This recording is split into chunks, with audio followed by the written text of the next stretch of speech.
India, a land of sages, scriptures, and seekers, where debates were not fights but sacred rituals, where knowledge was celebrated as divine and questions led to enlightenment. Our story begins in a time when rituals ruled society and every act was measured by karma. Temples echoed with chants, scholars argued with scriptures, and the quest for truth was life itself. In this sacred landscape was born a boy who would challenge not just traditions but even the gods. In the small village of Kaladi, Kerala, a divine soul was born to a devout couple, Shivaguru and Aryamba. They named him Shankara. From the age of 3, Shankara could chant verses of the Rigveda. By 6, he was asking his teachers questions that even they couldn't answer. He would ask, if the soul is eternal, why do we fear death? If God is formless, why do we perform rituals? His curiosity wasn't rebellious, it was spiritual. At 8, he left home to become a sannyasi, a wandering monk. His mission, to understand the true nature of reality. Shankara walked across rivers, forests, and kingdoms. He studied under great gurus, meditated in caves, and debated scholars. But there was one scholar who all others feared to challenge, the great Mandana Mishra in Mithila. A towering intellect, Mandana was an expert in Mimamsa philosophy, which upheld that karma, action, is supreme. Vedic rituals are essential for liberation. Moksha comes through doing, not through knowing. To test the strength of his ideas, Shankara decided to challenge this mighty scholar. When Shankara reached Mithila, he was stopped by Mandana's students. They laughed. You, a boy, want to challenge our master? Shankara smiled and said, the size of the lamp doesn't matter. What matters is whether it gives light. Impressed by his confidence, Mandana agreed. But there was a condition.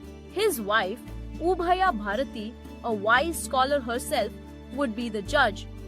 And so began the most epic philosophical debate in Indian history. For 17 days, they debated.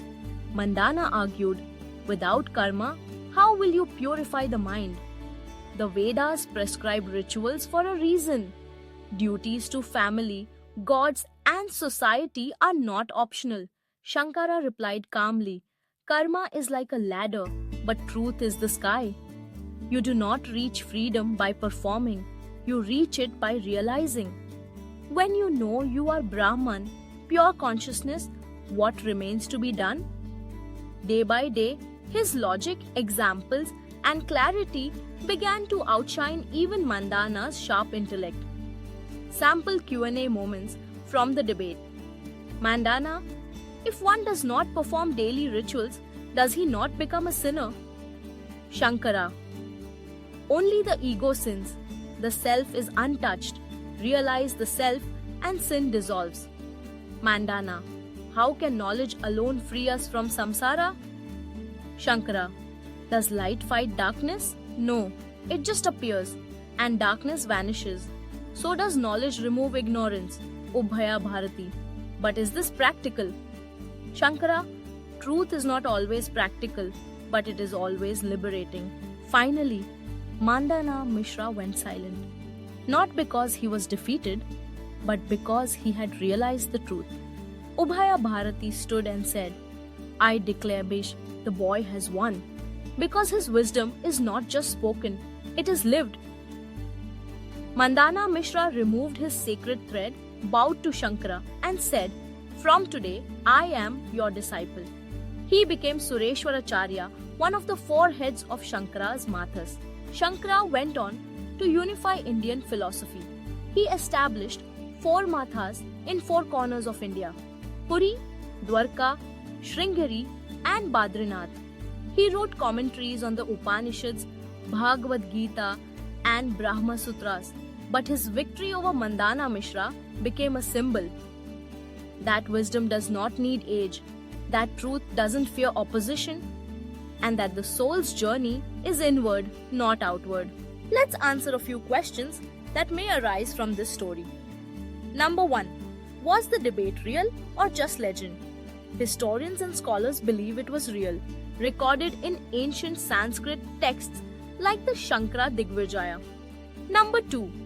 Why did Mandana agree to renounce everything after losing? In those days, debates weren't about ego, they were about discovering the truth. The loser would accept the winner's philosophy and walk the path with humility. Number 3. Was Shankara a god or just a human? Some believe he was an avatar of Lord Shiva, others see him as a human with divine insight.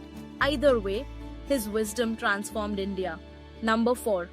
What can kids learn from this? That age is never a barrier to wisdom. Curiosity, humility, and courage matter more than experience. So what does this story teach us? That knowledge should never make us arrogant. That debate should never become a war. And that sometimes a child with clarity can illuminate the path for even the wisest of elders. Adi Shankaracharya taught us that beyond karma and rituals lies a truth so simple yet so profound. Aham Brahmasmi, I am Brahman. You are divine. You are free. You are that.